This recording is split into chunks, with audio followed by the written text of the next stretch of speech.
Kurš teica, ka horoskops ir tikai par zvaigznēm? Es pareģošu, ko katru zodiaka zīme ēdīs 2025. gadā.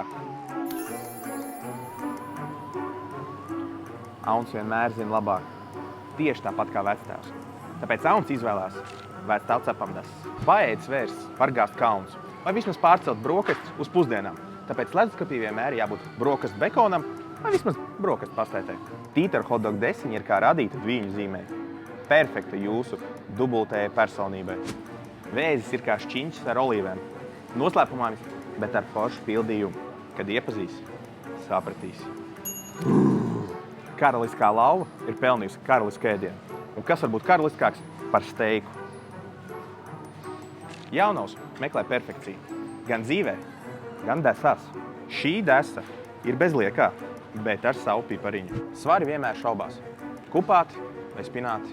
Spināti vai kupāti? Bet nešaubies, jo pavasara kupāti spinātos ir pareizā izvēle. Skorpions ir tumšs, intensīvs un neparasts. Gluži kā šī asinsdesa. Strelnieks, kā patiesas pasaules apceļotājs, šo visticamāk nodot kā savu bagāžu. Katrā ceļojumā ņemot līdzi melnās gulas giros, kurš iedvesmojas no vidusjūras elementiem. Mežāzim nevajag lieko. Viņam vajag tikai klasisks un pārbaudītas vērtības, gluži kā šī doktora desa. Ūdens vīrs vienmēr ir soli priekšā. Kamēr citi šaubās, viņš jau mielojās ar kupātiem bietēs. Zivis ir gudras.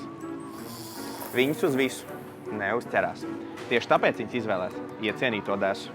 Un kā tev šāds pareģojums 25. gadam? Ierakst komentāros, vai esam trāpījuši zvaigznēs?